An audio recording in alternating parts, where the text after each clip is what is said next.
జనగామ జిల్లా కొడకండ్ల మండల కేంద్రంలో ఓ బాధితురాలి ఇంట్లో గుప్త నిధులున్నాయంటూ ఆ బాధితురాలి దగ్గర నుంచి వేమురువాడకు చెందిన కడమంచి రజనీకాంత్ గుప్త నిధులున్నాయంటూ నమ్మబలికి 9,20,000 తీసుకుని మరోసారి పూజ చేయాలంటూ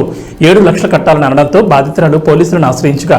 కొడకండ్ల ఎస్ఐ శ్రావణ్ కుమార్ వారి సిబ్బందితో కలిసి నిందితులు నరసింహ సురేష్లను పట్టుకుని డబ్బులను రికవరీ చేసి డీసీపీ ఆధ్వర్యంలో మీడియా ముందు ప్రవేశపెట్టి రిమాండ్కు తరలించారు.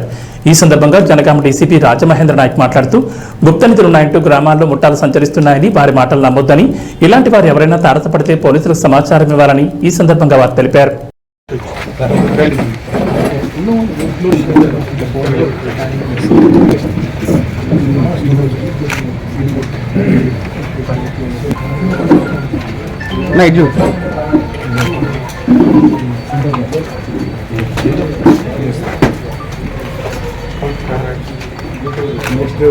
राज कुमार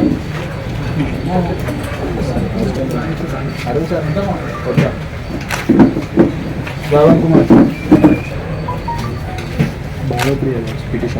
अशोक अरुण संपत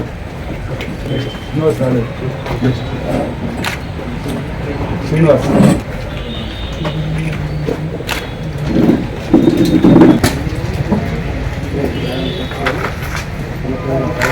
తీస్తే కానీ మీ ఇంట్లో